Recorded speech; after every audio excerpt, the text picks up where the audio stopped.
I still wanted a 56-0.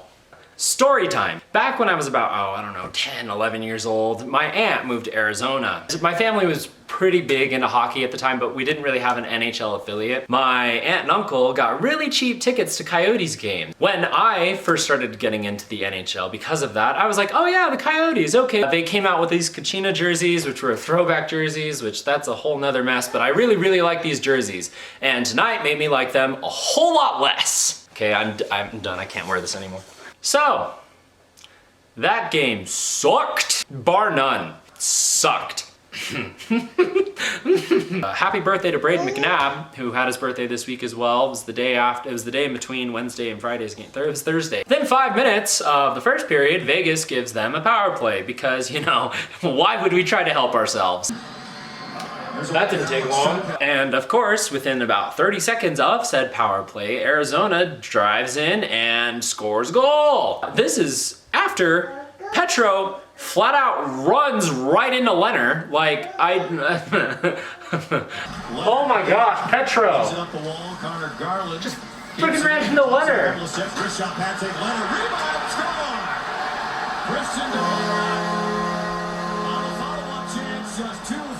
What the heck was that? To just walk into that as the Coyotes capitalize on the power play. What the heck are you guys doing? So that game is a perfect example of why having a 1A, 1B tandem can bite you in the butt, because sometimes the players will play as if one goalie's in net when their two play styles are completely different. And Fleury and Lehner's play styles are completely different. And when you're playing for one goalie and you're not adjusting for the other one, which they didn't at all for Lehner last night, that is, that wasn't the only time that happened. They literally, like, all game were and the thing about this goal too is Lehner almost stopped it. Like, if he didn't have a minor concussion from when Petro hit him, he probably would have. Okay, concussions are nothing to joke about. They're a big serious deal, and I don't think he actually has one, but like, seriously, Petro, what were you doing running into Lehner's head? In the first period, Vegas looked like they kind of wanted it. Arizona looked like they wanted it. I wasn't really that upset other than when they ran into Lehner. There's just a couple of chances that we had that we didn't capitalize on because we were shooting it right into Kuemper's chest, and that's the last place you want to shoot. And then the second period comes out, and Theodore, you know, he goes in and he scores a really nice goal, knows when to play up. Good job, Theodore. That was good. Yeah! Jay Theodore. Oh, what a goal. Theodore's goal was really, really good play. That was nice. And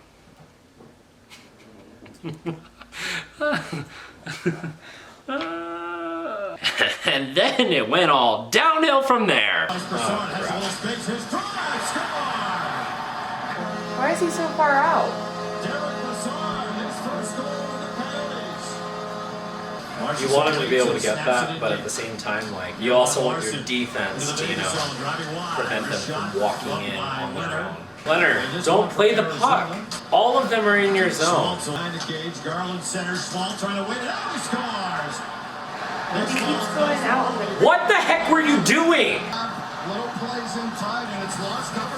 Nick Schmaltz going for the Rocket Richard against the Golden Knights because he's scoring a goal every single game against us. So which goal do I want to talk about from them? The Golden Knights allowed odd man rushes up the wazoo. The Derek Brassard one you want Lehner to get, but at the same time, like, it's not really his fault. Schmaltz one is, I'm flip-flopping between this one because two things. One, if Lehner had stayed back in his net, been a little bit more patient, he could have stopped that Schmaltz goal, but at the same time, you can't let the other team go and weave behind the net, because that's gonna screw up your goalie. This is exactly what the Knights let Arizona do. They let them go back and forth behind the net with the puck and just swapping places, and eventually, you know, after 4 or 5 times, goalie is gonna get caught up in his footwork, be a little dizzy and fall, which is exactly what Lehner did.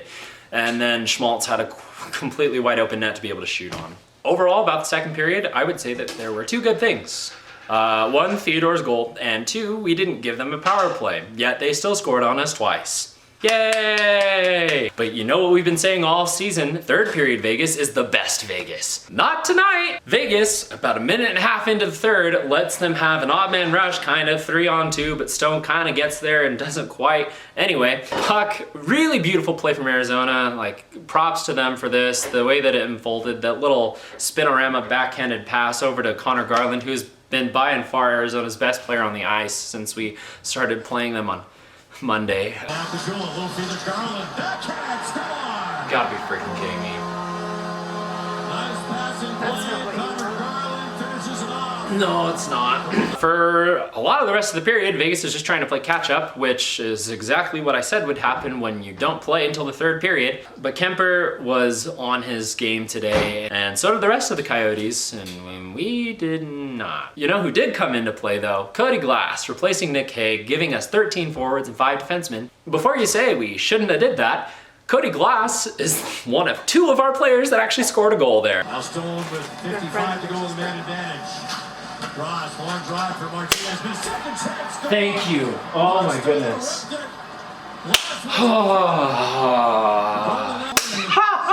Cody Glass got it. The goal from Cody Glass, super happy for him. That got me pumped, made me believe a little bit more. Don't do that. Don't give me hope. And a beautiful play from Mark Stone to help make that happen. But hey, now we're 2 for 18 on the power play, so go us! And then we proceed to do nothing until there's about 3 minutes left. And you know what we do when there's about 3 minutes left? We get a penalty. Penalty on the Knights. Nice stick. Inside 3 minutes to go. Not looking good for the VGK. Okay, that's it. I give up. That's the end of the game, right? There's no point. Wait. Mark Stone, our captain, what's he doing? About a minute and 40 seconds into that power play, Mark Stone. Mark Stone for Selke. Mark Stone takes away the puck, drives into the Arizona zone against Kuemper, one-on-one. He shoots it. It goes right into Kemper's pads.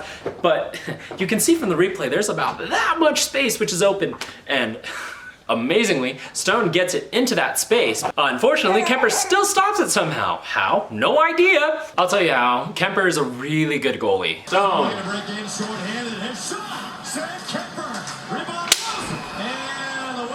Oh no, it didn't go in.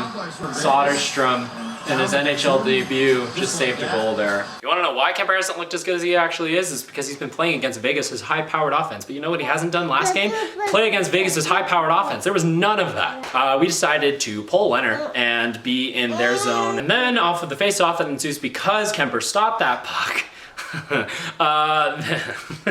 Arizona wins it, gets Osterley up to the center ice, takes the shot, goes in, 5-2 lead Arizona.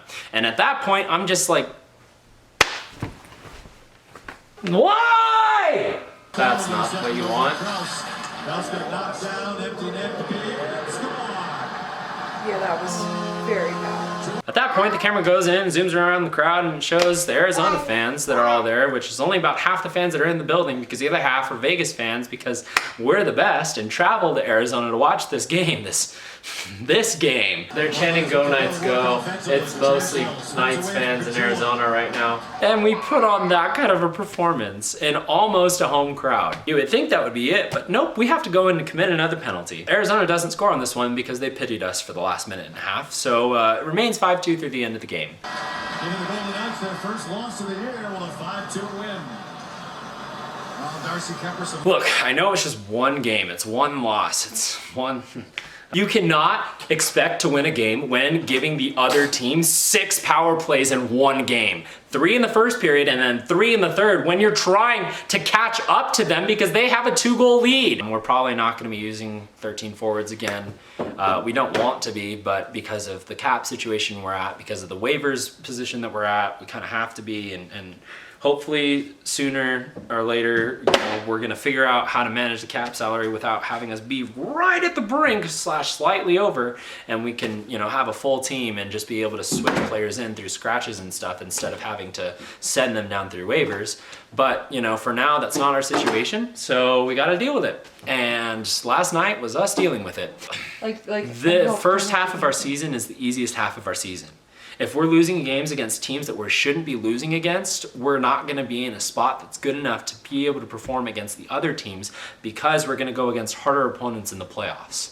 At the same time, we want to be able to say that we beat other opponents that were tough to earn our spot. It's a whole mess. It's a whole this whole year has been a mess, hasn't it been? Now we go to Sunday where we have a game against, you guessed it, the Arizona Coyotes for the 4th time. I imagine we will play better. I hope we do. I don't know. Arizona wanted it more than us. Plain and simple. Well, that's out.